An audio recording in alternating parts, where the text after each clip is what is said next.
जय मसीह। आज 5 जुन 2020 तदनुसार 23 जेठ 2077 शुक्रबार। आज हामी माथिल्लो कोठाबाट हेर्नेछौँ। आजको शीर्षक छ ठिक बाटो। आज हामी परमेश्वरको वचन भजन 25 को 4 देखि 10 सम्म पाठ गर्नेछौँ। हे परम प्रभु, तपाईको मार्ग मलाई देखाउनुहोस्, तपाईको बाटोमा हिँड्न मलाई सिकाउनुहोस्, तपाईको सत्यतामा मलाई डोर्याउनुहोस् र मलाई सिकाउनुहोस्, किनकि तपाई नै मेरो उद्धारका परमेश्वर हुनुहुन्छ र दिनभरि तपाईमा नै मेरो आशा छ। हे परम प्रभु, तपाईको महान करुणा र प्रेमको सम्झना गर्नुहोस्, किनकि ती प्राचीन कालदेखि नै भएका छन्। मेरो जवानीका पापहरू र मेरा अपराधहरू स्मरण नगर्नुहोस्। हे परम प्रभु, आफ्नो प्रेम अनुसार मेरो सम्झना गर्नुहोस्, किनकि तपाई असल हुनुहुन्छ।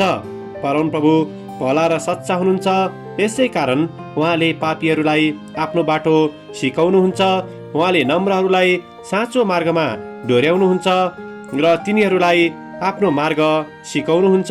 उहाँको करारका शर्तहरू पालन गर्नेहरू जतिका लागि परम प्रभुका सबै मार्गहरू प्रेममय र विश्वासयोग्य हुन्छन्। आमेन। लेखक भजन 32 को 8 लाई यहाँ जोड दिनुहुन्छ। म तँलाई शिक्षा दिनेछु, त कुन मार्गमा हिँड्नुपर्ने हो सो तँलाई सिकाउनेछु। म तँलाई परामर्श दिनेछु र त माथि नजर राख्नेछु। आमेन। लेखक आफ्नो अनुभवलाई यहाँ यसरी वर्णन गर्नुहुन्छ। एक रात एक्लै कार चलाएर घर फर्कँदै गर्दा अचानकै मैले बाटो बिर्सिएँ। मैले गलत सडकमा हिँडेको थिएँ र मैले नचिनेको क्षेत्रमा पुगेको थिएँ। त्यो क्षणमा मेरो अनिश्चितता र चिन्ताको कारण म निकै असन्तुष्ट भएको थिएँ। धेरै समयपछि मैले चिनेको भवनलाई मैले याद गरेँ। यसैको आधारमा मैले बाटोको भेउ पाउन सक्ने भएँ। अगाडि बढ्दै जाँदा मैले घर पुग्ने बाटो फेला पारेँ। यस अनुभवले मलाई ती व्यक्तिहरूको सम्झना गरायो जो आत्मिकी रूपमा गलत बाटोमा हिँडेका छन् र जीवनको लक्ष्य थाहा नपाई भड्किरहेका छन्।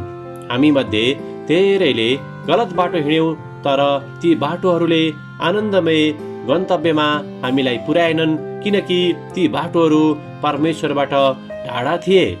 आकर्षक बाटोहरू भएर यात्रा गर्दा हामीलाई आनन्द लाग्न सक्दछ र हामीले हाम्रो गन्तव्यको बाटो पहिल्याएका छौँ भने र हामी ढुक्क भएका पनि हुन सक्दछौँ। तर हाम्रो जीवन प्राय अनिश्चितता र चिन्ताको बोझले दबिएको हुन्छ। हामीले हाम्रो अन्तिम गन्तव्यको बारेमा निश्चित नभएसम्म हामी सन्तुष्ट हुन सक्दैनौँ। येशू एकमात्र बाटो, सत्य र जीवन हुनुहुन्छ। यूहन्ना 14 को 6। उहाँको सहायताले हामी हाम्रो अन्तिम गन्तव्यको बाटो थाहा गर्न सक्दछौँ, साथसाथै अरूहरूलाई पनि त्यो बाटो देखाउन सक्दछौँ।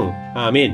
आजको विचार, मैले परमेश्वरको मार्ग पछ्याएँ भने म कहिले पनि हराउने छैन।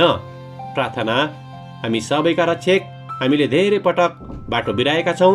हामीलाई क्षमा गर्नुहोस्, हामीलाई तपाईको बाटो देखाउनुहोस् र हामीलाई आनन्दित भएर आज्ञा पालन गर्न अनि येशू ख्रीष्टमा भएको अनन्त जीवनतर्फ सधैँ डोर्याउनुहोस्। येशूको नाउँमा आमेन। आजको लेखक टोनी रोबर्ट्स, इन्डियाना, अमेरिका। आजको प्रार्थनाको विषय आत्मिकी मेन्टरहरूको निम्ति।